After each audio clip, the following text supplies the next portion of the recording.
I had major seizures in the hospital. I get a lot of like brain fog and a lot of all these things. You don't know when you take an overdose exactly what happens. By you saving someone, you don't know the outcome, and they may not live the life. Look at me.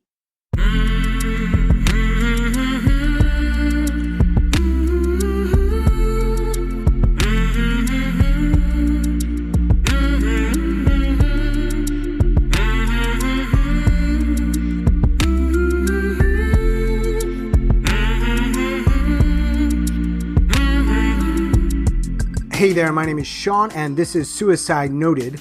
On this podcast, I talk with suicide attempt survivors so that we can hear their stories.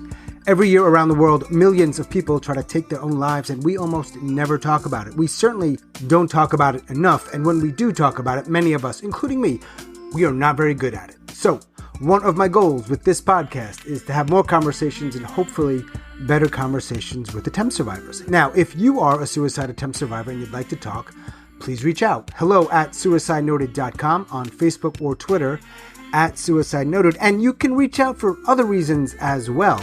Maybe you have a question, maybe you have a comment, you want to learn more about our membership. Check the show notes for that, among other things. Maybe you just want to share some things and have me read it aloud. That's a possibility too. We're open.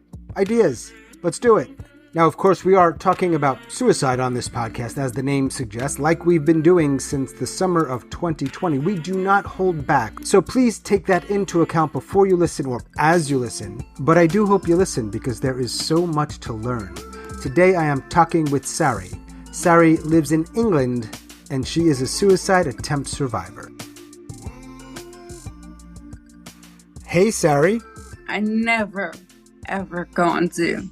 I do anything not to go on Zoom, And so all the more reason why I'm grateful you're here. Thank you.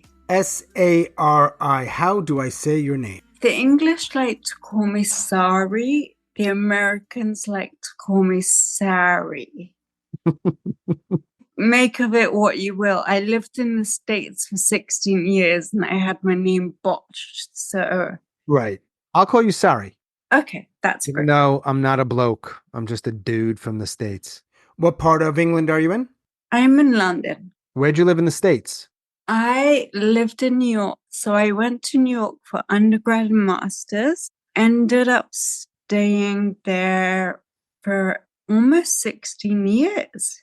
When did you go back to London? This relates to taking an overdose. One of many. Mm-hmm. And it was quite a almost fatal one that left me while I was in hospital. I got 2 hospital-borne infections. Okay. That left me paralyzed. This is probably part of our conversation. Yes, it's definitely part of the conversation. Yeah. So I'm thinking we might want to get here later. We'll manage, I promise. So, well, what this means, Sari, is if you back in London in 14, which means you got to this New York in the late 90s. Yes, I did. I got to New York in 96. And you left in about February 2014. Do you know what that means? I don't. For the better part of at least 11 years, you and I were in the same city. Really? Yeah, I'm from New York. I lived in the city. We call it the city. If you're listening out there, it's not London. It's the city. I lived mostly in Manhattan. I finished my tenure there, even though I'm from Long Island originally, in Queens. So where did you go to undergrad? I did undergrad and masters at Parsons School of Design. So you're a designer. I have lost use of my hands due to contractures. So I can't write or do anything in that realm anymore. It was a big overdose. Right. Was that an intentional overdose? Oh, they've all been intentional. Okay, we're going to get to that stuff. Yeah. Did I say thanks for being here? No, but thank you for saying that. Of course. All I know is that your home is bright. I can see that a little bit behind you. We don't have to reveal the details of where you live, of course. I mean, who knows who's out there? Jeez. Yeah, exactly. You've shared a couple things already that I want to get back to. When did you find the podcast? Last year, I think it was pre the overdose, actually. I wasn't looking for your type of podcast. I was actually looking more for a podcast to tell me methods. I think it's interesting that you were looking for a podcast and to find essentially out how to do it. I'm pretty sure you didn't find that podcast because it doesn't exist. I actually found something that led me to something. Sanctioned suicide. Yes. My father was passing away. I had basically looked after him from Alzheimer's for past 9 years. And last summer I couldn't watch what I was watching anymore. If anyone's gone through watching the final months of Alzheimer's, it's the most cruel thing that you could watch. It truly is. And I was incredibly close to my father. And I ended up going through some kind of psychosis. I kind of go through these periods where I can feel the suicides coming up. I know it's going to happen.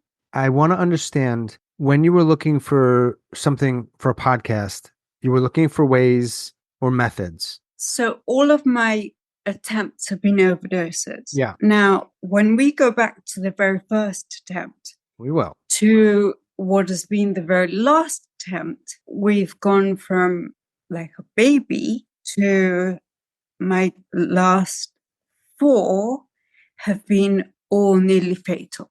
Yeah, you learn. I want to better understand from people I talk to what it is. This isn't me. I don't need my ego stroked at all. What keeps you listening? I ended up taking the overdose and it was near fatal. I was in a coma for, I think, 9 days. I was in hospital for 3 weeks. The only reason I didn't go into a psych ward was the unfortunate passing of my father. Okay. So they let me out. And then when I got out, found the podcast again, and I started re-listening, and I understood what it was about, that it wasn't what I had been looking for in the past. And I was like, oh, this is something really different.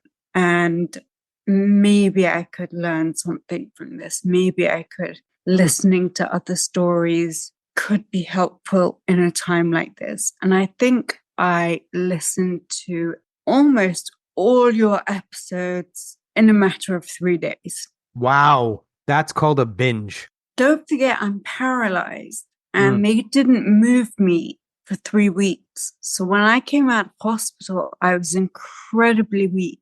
Wow. And it took a long time for me to get strong and recover and do the rehab. So I had nothing to do except podcast, Netflix.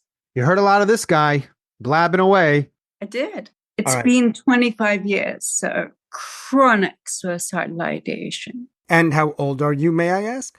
I'm 46. All right. Okay. Looking youthful. Thank you. There's a lot of people who listen. There's not nearly as many people who reach out. So that's the thing I want to ask you. Why actually talk with me and presumably share it with, whoever listens to this, wherever they are? That was a really good question because for so long I thought, God, I share my story with people that I know. I have no problem talking about it with people that I know. There was just a feeling one day that there are so many different stories out there. None of us are the same. I think it just goes to show people really don't understand suicide. 100%.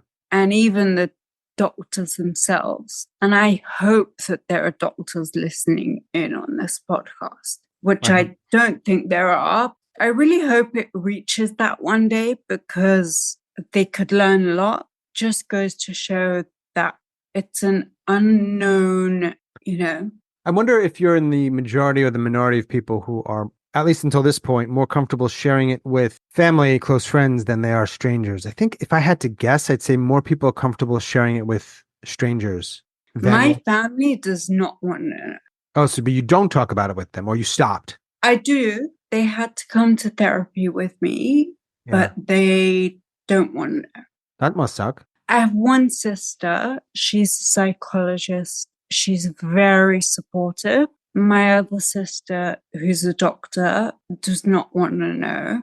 My brother thinks I should thank him for saving my life. My mother doesn't want to know. Not wanting to know doesn't mean it doesn't exist. That's an interesting dynamic. Okay. Yeah, she would like to think it doesn't exist. You're going to share this with them when it comes out, do you think? Or maybe just the one sister? Probably not. I don't think they have the emotional intelligence to listen to it. Okay. When you were 21, this thing started. Before you were 21. Was sent to a Church of England boarding school. Mm. My mother's Jewish, my father's Muslim. Yeah. Your mother is Jewish. Yeah. And my father is Muslim. And your dad Muslim. May I ask what country is he originally from? Or his parents or his parents' parents? Iran. Okay. So do you speak, what is it, Farsi? Well, I left when I was like 1. Because of the revolution. Now this is getting to be a history podcast. I love it. So you left Iran/Persia when the Shah was booted by the Ayatollah Khomeini. Exactly. All my siblings were much older than me and they only spoke Persian and Hebrew, I must say. My parents speak Hebrew and Persian together. It should be noted for our listeners that there was a long period of time in Iran where there were a lot of Jews and they had a quote-unquote normal life. There are still 40,000 Jews in Iran today. So we came here when I was very young, and because of that, they only spoke to me in English so that the others would learn English.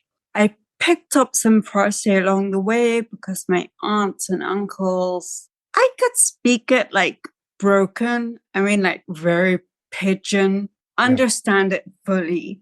I would have been happy to do this in Farsi, but if you can't speak at a high level, I'm sorry. It's not on me. Yeah, exactly. We're not doing that. Oh, and we're not doing it in Hebrew either, just by the way. No, definitely not. You'll do your British English. I'll do my American English. Who cares? It's English. Coming over here was quite tough. I had a very bad relationship with my mom, still do.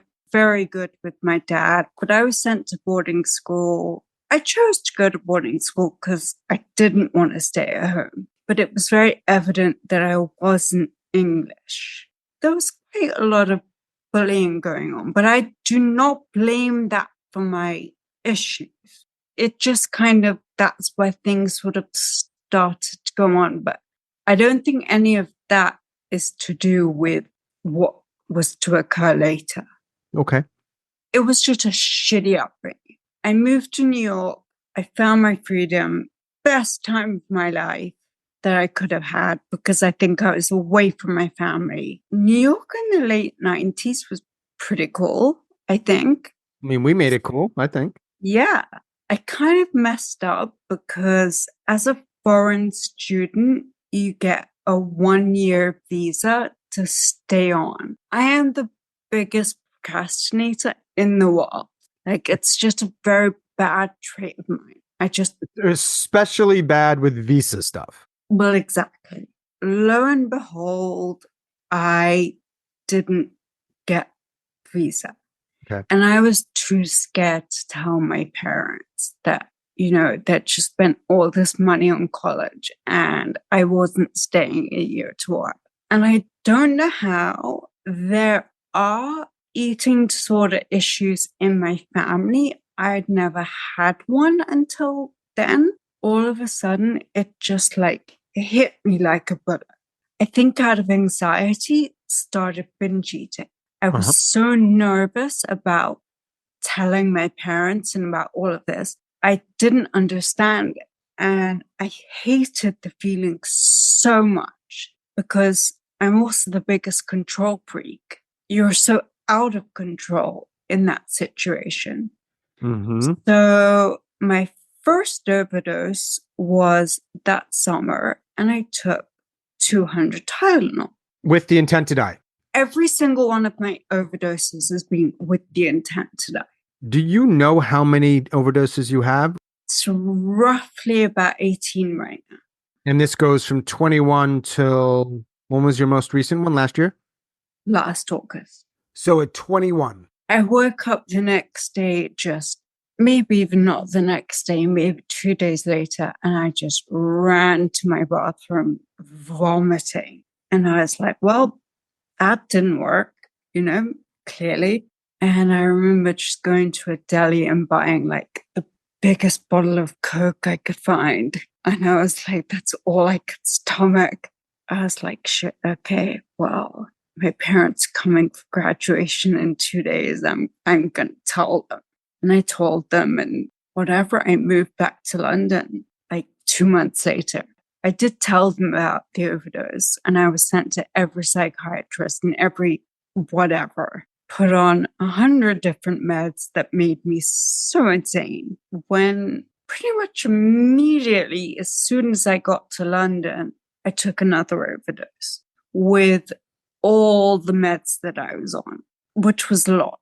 At that time, they were prescribing benzos like candy. I was found pretty quickly. I mean, obviously, that overdose wasn't going to work, but I was put in a psych ward. Psych ward number one or only one? Yeah. Oh no, there have been plenty of psych We wards. have to figure out with your story here which things to go deeply with and which not, because 18 overdoses. Yeah. So there are only really a few that need to be. So this was psych ward in an English, and I'm all for the NHS, but there are some things that are quite interesting. Let's just say that. I was a chain smoker at that time, and I literally then had gone from binge eating to not eating. So I went from chain smoking to like just not eating and refusing to talk to anyone. And my parents were like, okay, we've got to get her out of there. And we had insurance. And so they put me in a private hospital. And that was even worse. Is that right? Yeah. My sister was getting married September 1st. So I had to be out before the wedding. So we manipulated it so that I got out. How many days or weeks were you in both hospitals for that, whole thing? About a month. Was any of it helpful? No. It was a month to please my parents, to say, okay, we're doing something. Did you get to your sister's wedding? I did. So I stayed in London for a few years and actually was pretty stable for a number of years. No attempts, no. Kind of interesting to hear because it doesn't sound like anything else changed. Well, I think the eating disorder wasn't there. And that's what threw me initially. I started working, but I hated London. And all I wanted to do was go back to New York. That's music to my ears, Sari. My parents agreed that I could go and do my master's in New York. Back to Parsons. Parsons we go. New York is, for me, like the greatest city, but it's also I'm missing something. And this is what I do. I dissociate from it. When I was 22, I went away with my parents. This is very hard to talk about. I was raped by two people for 12 hours straight at gunpoint. Thing is that I dissociated from it for 10 years, blacked it out. This now leads into the major overdoses, because when I was about 31, I started having hallucinations. I started remembering things, remembering that something had happened to me, and I didn't know what. I became quite psychotic. I was doing like crazy things. Like I ran out of my apartment one night into like Central Park with no shoes on in the middle of winter and snow. And like I was just doing like weirdest things. And I was being sent to doctors and they said, we don't know what's wrong. And I took a major overdose. Just so the timeline is clear for people who are listening. You go back to London. You're in a hospital. You go to a hospital, 2 hospitals for about a month. Yes. At some point around that time in your life, when you said you were getting stable, this thing happens where you were assaulted at gunpoint. Yeah. You disassociate. At some point after that, you go to Parsons for your grad school. Yes. At some point during or after grad school, because you're able to stay in New York for a while, it sounds like. Yes, because I'd got the visa this time and I'd carried on getting visas so I could work, and I stayed in New York all the time. And in New York, something happens and you aren't okay. I start having flashbacks. How old were you about then? Do you remember? Like, it was about 10 years later. So your 20s, once you go back to New York, are kind of stable. They're kind of stable. I have a lot of anxiety, but they're kind of stable. And something happens around a Thanksgiving, right? It was weekend of Thanksgiving. I went to my friends. I just couldn't handle being in that environment. There was something there that was triggering me. And so I left early. And on the Friday night, I took an overdose, and it was a very large overdose. And I was thinking, oh, everyone's on Thanksgiving. No one's going to notice that I'm not around or whatever. On the Monday morning, apparently, a friend had been trying to get hold of me the whole weekend, and he realized that he couldn't get hold of me. And so he actually came to my building and he got them to knock the door down. And the paramedics said, had it been 10 minutes later, I would have been dead. Let me ask you a question. Am I mad? That's one of them. Yes. You've listened to the podcast. Yeah. Not only that, were you mad then? Do you remember? So I went into the hospital. I was out of it some time. I think I was there for 2 weeks. And then I went into inpatient into, I don't know if you know, St. Luke's up on 116th. I used to live up near there. That's one crazy inpatient. Let me tell you. No, I haven't been inside. Yeah, it's not fun. And I was there for 7 weeks. Oh, Jesus. I could write a book about that experience. Well, you know I'm the king of memoir titles, so we can get it rolling right now. 7 weeks. 7 weeks is a good title. 7 weeks. I'm just saying it's a gift, Sari. Again, I don't want to gloat, but I'm good at it. But I mean, it's got to be 7 weeks in. Subtitle. Okay. It's your memoir or book. You do whatever you want. You know, if I have a superpower, I'm going to just talk. I got to use it. Yeah, that was back in 2010, 11. Back in New York, you're dealing with anxiety. You're mostly, we can say, stable-ish. And then you have the Thanksgiving and almost dying and being in a hospital called St. Luke's for several weeks, which sounded very, very awful. I mean, the amount of times, like, if you did something wrong, they would just sedate you, handcuff you to your bed. It's not called St. Luke's prison, but we could. Yeah. We could. And people might scoff at that. No, you're wrong. I am telling you, you're not right. Yeah. But when you get out of this place. I got out of this place and I immediately found a very good trauma therapist, which is what I was instructed to do because they realized that I was having these intense flashbacks. From the assault. And they didn't know what, because I hadn't told them that. But they knew something was going on. I had this really good therapist that I was with for about 3 years. And she was the one that sort of got me to experience trauma therapy is the most horrible thing. Yeah. You experience all the memories. You go through it as though it's physically happening to you. I mean, I was hysterical for weeks. And that's when we realized it happened. I actually remembered exactly who it was. It was 2 people that I knew. Can I ask about this or no? Yeah. So just to be clear, 2 people that you knew assaulted you for 12 hours at gunpoint. So I was in Israel and they were Israeli soldiers and one of them was my friend's boyfriend. Were they caught, do you know? It was too late and we could have gone that route. So we went, rather my dad went and looked into it and they said it's a very high chance that because there's no physical evidence, they're not going to get caught. And then the victim feels like they're being re-victimized all over again. And so it's a dangerous game you're playing. Yeah. Your parents knew about that. Well, I was in therapy and we sort of got to the point that I was told to tell them because they could never understand why I was taking all these overdoses. And so now it finally came out. my mum said the most awful thing to me. She said, well, girls only get raped if they ask for it. Yeah, I kind of lost it. Still a bone of contention with us today. I carried on this trauma therapy for a while, but it ended up becoming a bit too much for me. It was bringing out too much. It was bringing out it's almost like you're vomiting your life, and it's like you've got nowhere for it to go. You can't channel it. Mm-hmm. Or at least I had nowhere to channel it. And so I just started to go a bit more crazy.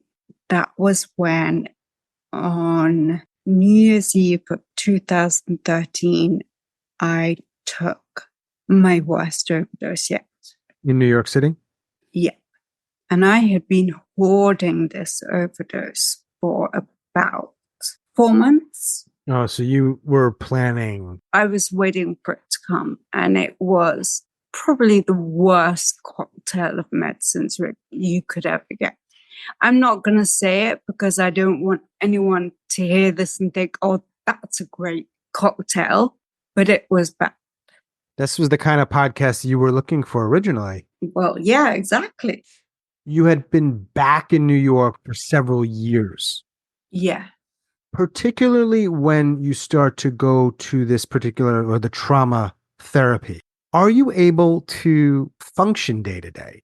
This is the crazy thing. I'm extremely high functioning, especially under pressure. So I was working almost 14-hour days, 15-hour days. Like I said, I was existing on cigarettes, coffee, and froyo. They don't make a cigarette or tobacco flavored froyo, do they? No, but they probably should. You probably should. Hello, I want to be part of this business partnership. Were you in the design field? No, I was actually working for investment banks. They consolidate it out for their ultra high net worth clients. They want special events done. You lost me at investment banking, to be honest. Sorry. Yeah. All right, cool. A job's a job. A job's a job. New Year's Eve. New Year's Eve, I took a very bad overdose. This is the one that I only found out last year that my brother, who was living in Moscow, came to knock my door down. How did he know? They knew because my parents had just been with me and they said that I was acting off and they felt another overdose coming on. And so it was 3 days later that he got to me. I was out. I was sleeping like a baby. You take the overdose so he gets there on January 3rd or 4th? Yeah. So you were literally almost unconscious the whole time? I was unconscious the whole time. That's not sleeping like a baby. That's almost dead. Is that the same thing? Well, yeah, that's what the paramedic said. And again, I was in a coma for about, I think this one was about 4 or 5 days. And this is the one that my brother wants me to thank him for saving my life. And I said, but I never asked you to. So I'm not going to thank you. Right, because what he didn't understand is you wanted to die. Exactly. So he saved you from what you wanted. Exactly. It's more than 10 years later. Do you wish you had died? Yeah. Do you wish you had died on all your attempts? Yeah. Not then. I mean now. Yeah. So you don't want to be alive? No. And then I'm not going to ask you the pink and purple pill question because I know the answer. Exactly. Okay. Can we go back to the hospital? So I'm in hospital and I caught both C. difficile and Campylobacter at the same time. They're both hospital-borne infections. I don't know how common they are. Wow. And I remember they were getting me ready for discharge to send me to another psych ward. And they said, okay, you haven't walked for a few days. I think it had been 2 weeks. They said, let's see how your walking is. I stood up and I literally fell like a Raggedy Ann doll, just collapsed. And the doctor looked at me and he's like, why did you do that? And I said, well, I didn't exactly do it on purpose. So you were already paralyzed? Yeah. It's called Guillain-Barré syndrome, and you become paralyzed within 24 hours. The reason why so many people don't know about it is that most 80% of people that get it recover within a week to a year. I am part of the 20% that won't recover. So it gets to a point, whether that's a year or whatever it is, where now it's not reversible. When did you learn that was it that moment? So I was in hospital in New York for 6 weeks in the ICU. And then my insurance started putting the brakes on. I think at that point we'd reached like the $500,000 level. And so they're treating mainly this new thing that you just got. Yeah. That's why you're there for that long. Yeah. And so I got air ambulance back to the UK. I was in hospital for 10 months before I came home. 10 months? Yeah. Doing what? I was in ICU for about 3 months, and then the rest of it was rehab. Because I was paralyzed head to toe. The way it works is that you become paralyzed toe to head. When you gain your nerve function back, it's from your head to toe. So it took about 6 months for my arms to move. And then finally I got to the point where now I'm up to my hips. But this was 10 years ago, so I'm not going to get any more function back. So right now you don't have the function like of waist down. Yeah. And like I said, I have contractures in my hands. So some of my hand movements don't work. And at the time, it should be noted, like you're in your mid 30s. Yeah. I'm going to ask this question because we're talking about suicide. I don't mean to like pour fuel on fire, so to speak. Don't worry. When you realize that you were paralyzed, you were already before you were in the hospital originally because you overdosed, because you wanted to die. I'm trying to imagine, of course I can't, but one tries their best to put oneself in shoes, right? Others, shoes. A suicidal person enters a hospital and now they're paralyzed and now they're somewhere else, another country. This woman in her mid 30s in a hospital for a very long period of time. And for much of that, you either can't move at all, or you're having to work really hard to get some access to some of those things back. And all the while, you don't want to be alive, I'm imagining. So how do you do the therapy? How do you do the rehab? What makes you do that? Because I would imagine a lot of people, some people, this person would be like, nah, fuck that. It was the only way for me to get home. And believe me, you don't want to be in hospital. So I sort of fought through it, as in, let me do this to get home. Okay. I'm never left alone because I need people all the time. You know, it's very hard to do things without people. I drop a phone, I need your help. There are people around me all the time. In fact, this is probably the first hour I've had to myself in like the longest time ever, and it's pretty nice. So planning suicides. Did you start planning in the hospital once you knew, all right, I'm going to get out and I'm going to kill myself? No, actually, I didn't. Again, I was quite stable for about 6 years. So you came to accept this is going to be your life? I don't know if the word's accept, but maybe accept is the word. Life was just different. This is going to sound very weird, but big part for me was that, you know, the rape had such a profound effect on me. And it was like, well, here I am, I'm in a chair, and now no one is going to want to look at me. I am not attractive to anyone. No one is going to want to talk, you know. And so that has almost become, I'm invincible to men. Invincible or invisible? Invisible, sorry. So it's like, I think that protects me, and I feel better because of that. That has made me better in some way. Wow. Yeah. It hasn't taken a lot of the shit away, but it's taken a large chunk of it away. I'm going to try to articulate something that just came up for me. The idea that, and I'm paraphrasing some here, losing your body and you're in a wheelchair.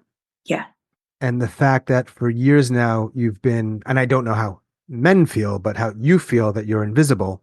and that's helped. I don't think I've ever heard, how do I say this?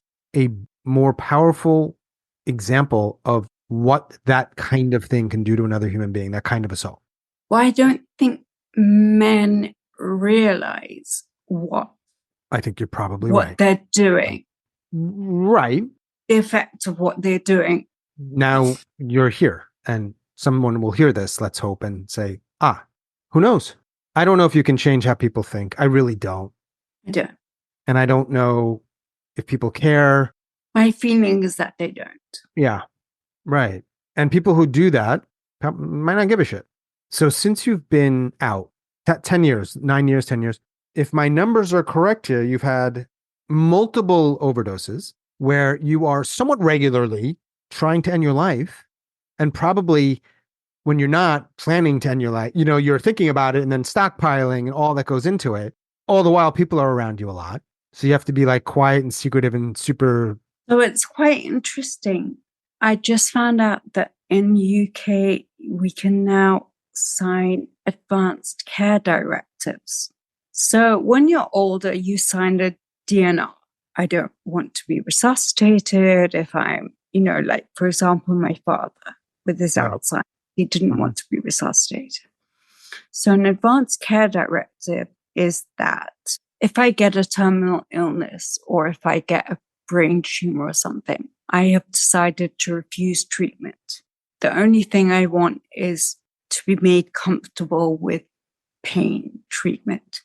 I have then gotten to written a statement saying that in the case of overdose, I do not want CPR. I do not want any form of naloxone. I do not want any IV trips. I don't want to call an ambulance, and I do not want to go to hospital. Wait. Do they accept that? Yeah, it's a legally binding document. A lot of people do not know that this exists. Do you have to say in Scotland and Wales, it's not a legally binding document. In Britain, it is. That's a suicide pact right there. Tell me about it. Why do you think I signed it? When did you sign that? 2 weeks ago. I had to have my family sign it as well. Would your father have been okay with that? No, my father was a very spiritual person, and he said, you can take as many overdoses as you want, but your day is chosen for you. So it'll work if that's your day. It's 18 overdoses. He might be right. He might be, but my next one might be my day. Right? It might be your day. So last year, before you signed this thing, somewhere in the time of finding this podcast, which is kind of irrelevant, but this is how we started the conversation, you OD'd. Yeah, very badly. Your brother wasn't living in Moscow anymore, I imagine. Unfortunately not. Okay. So I get taken to hospital and I was in the ICU for 2 weeks. I don't really remember a lot of it. They were pretty awful. Yeah, I was there for 3 weeks. And the only reason I got let out was because my father passed. And so we buried the next day. They had to let me out. And that's where I was diagnosed as very high functioning borderline personality disorder. You think they're right? When I first delved into it, I was like, I didn't think so. And then there's a really, really good podcast called Psychology Unplugged. I listened to him again. I binged it and I was just like, shit, that's me. That's me. That's me. That's me. That's me. So were you borderline in the past, but it was undiagnosed? Probably so. I don't know. I've now got to have an assessment.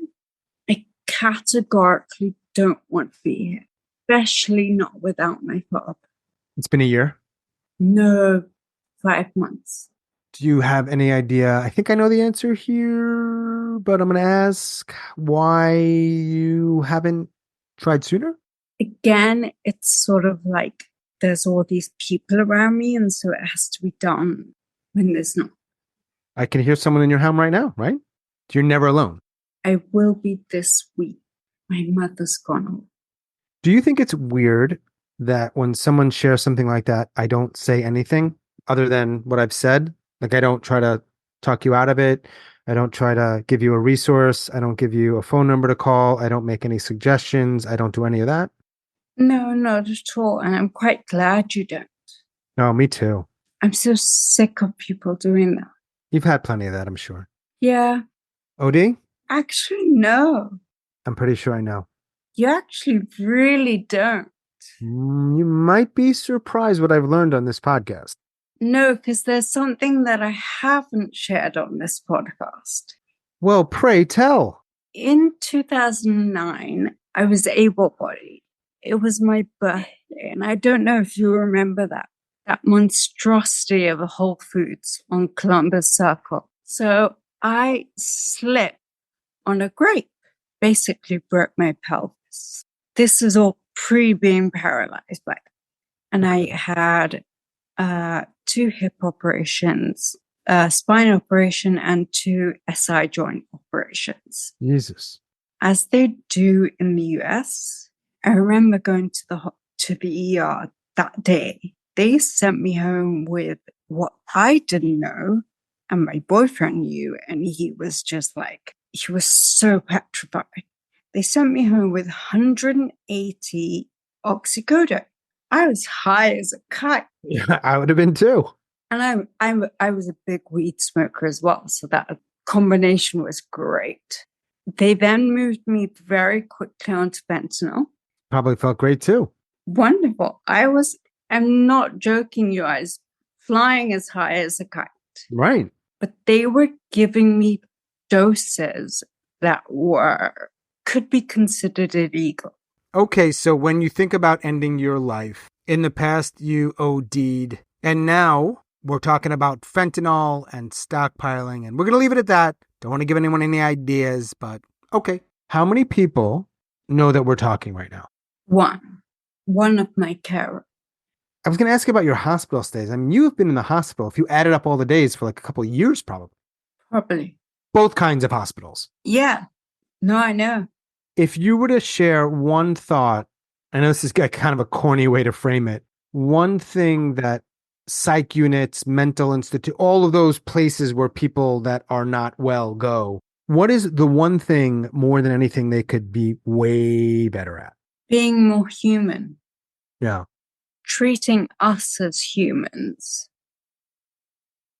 Sorry, my dog is like crying for his food. I love when we hear a dog's howl or bark. I do. What kind of dog do you have?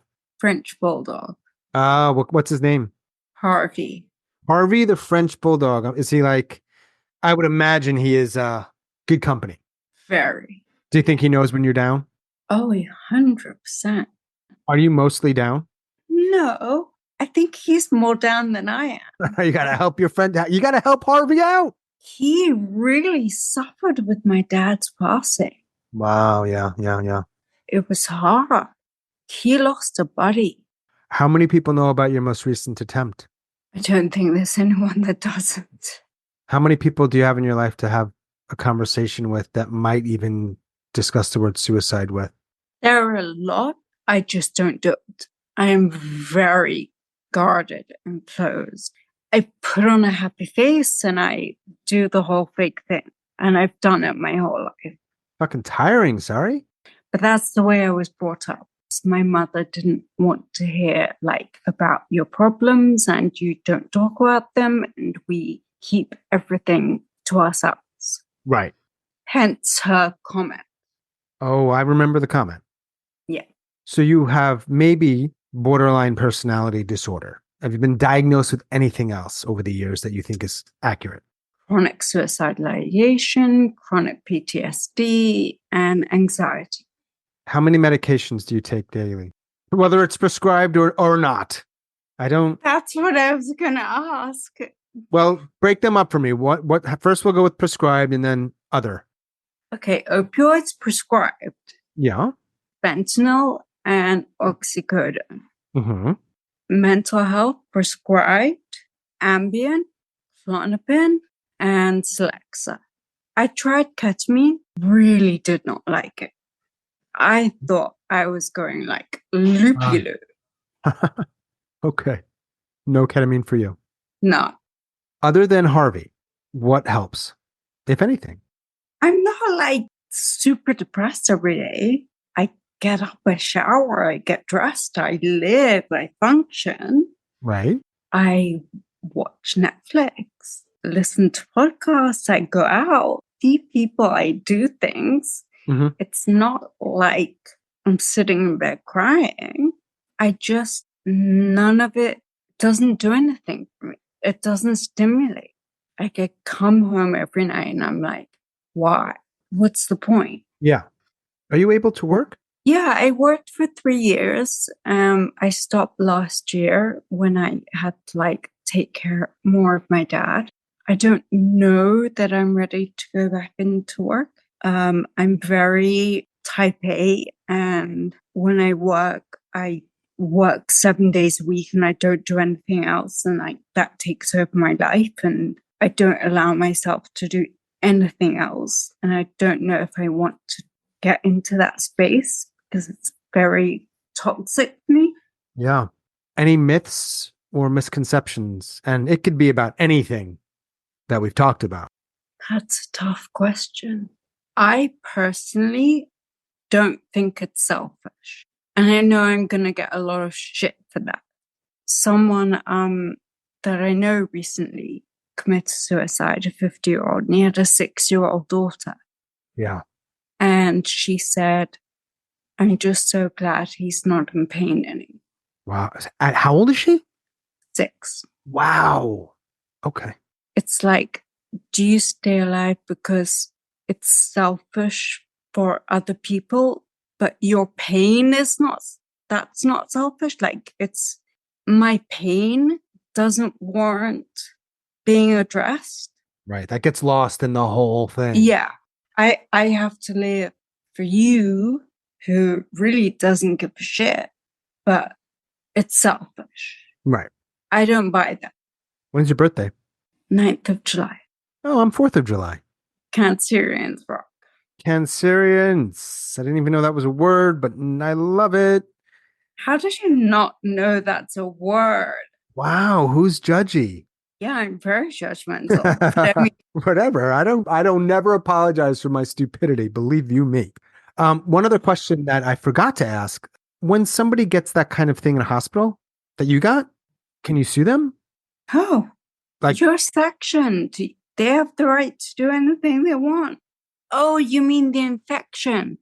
No, because there's no telling like who would get it, how you got it. Like, did I get it from food? Did I get it from? Unfortunately, there's just no. I'm not saying you would have taken that route. I'm just kind of curious about it. Yeah, no, there's just no telling. It's something that you just have to be really, really careful about. Really make sure that every doctor and nurse that you're attended by has clean hands, is wearing gloves, is wearing, I mean, I know now after the pandemic they are, but before that, I don't know how careful they were. It's a tough one. You said I'm not depressed, or that's a word you use, like I'm not always depressed. Are you angry? Yes. I think if people have done it enough times, stop trying to save them. That's a note to others. Yes. Because another thing that happens, I had major seizures in the hospital. I get a lot of like brain fog and a lot of all these things. We don't know exactly what's happened, but you don't know when you take an overdose exactly what happens. And so by you saving someone, you don't know the outcome and they may not live the life. Look at me. I'm no longer the person that, once was. It's a very different life. And so at some point, you've got to be prepared that the outcome may not be what you think it is or what you want it to be. Be prepared for that, number one. And number two, it's just like, if they're doing it that much, they're telling you something. And that goes back to my theory on it not being selfish. Right. That thing you signed, that newish thing, that was 2 weeks ago. Does that in effect? It's in effect as soon as you get all the signings and witnessing, and your GP witnesses it and signs it and everything. Yeah. So I've done it. Wow. I think we all should have choice. I'm a big believer in that. Me too. Is that Harvey that I hear? Oh, there he is. He's big. He weighs 18 kilos. Oh, he's a big boy. Let me see this. Oh my God, he is so cute.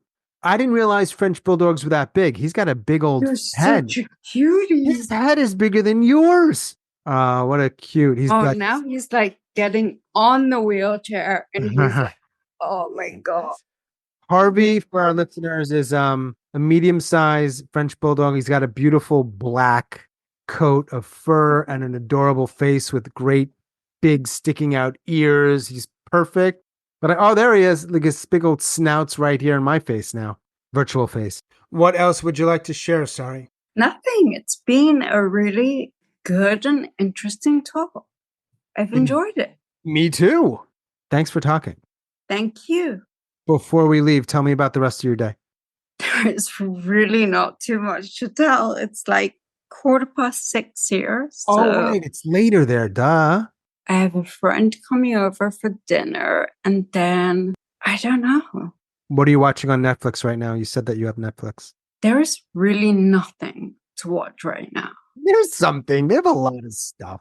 I know, but I'm like, I want like a bingeable series. Like, all right, I'll give you one. You ready? One Day. I watched it the other day. What'd you think? Cute. Did you like the way they ended it? You know, if you hear the podcast, I never really know how to end them. No. What do you think? It's sad. Isn't it? Talk this long and then it's like, oh, it's over. I know. I mean, I feel the same way. Things have to end. I know. Don't they, though? Really? Yeah. So many layers. That truth of things. So many layers to that one sentence. Exactly. So I'm going to keep sending you my pictures of New York. You can guess where they are. That would be a really fun game for me. The secrets from Sari's phone. And you had shared with me that you write all kinds of notes, and now you've got like a book. Whoever gets my phone gets gold. The posthumous gold. Yeah. Gonna get rich off of you. I wouldn't exactly say that, but maybe they'll just get a good read. Maybe they'll be like, oh, that makes sense. That's why she's such a fucking lunatic. So we're just trying to find the fucking words, whether they're written or spoken, so that people get us a little more. I think that's a big part of it. I completely agree. And you could argue that's a big part of this whole thing I'm doing here with this. Yeah, which I think is brilliant. I think it gives people an outlet to kind of just like word vomit what's going on. You guys should change the name of the podcast to Word Vomit. Absolutely. I got a lot of work to do. All right. Thank you, Sean. Bye-bye. Take care. Bye. As always, thanks so much for listening and all of your support. Special thanks to Sari across the pond in England. Thank you, Sari. If you are a suicide attempt survivor and you'd like to talk, please reach out. hello@suicidenoted.com on Facebook or Twitter/X @suicidenoted. Help us out if you would by rating and reviewing the Suicide Noted podcast. It helps people find it. It really does. And of course, we want more people to find it. Thanks for that. And that is all for episode number 208. Stay strong. Do the best you can. I'll talk to you soon.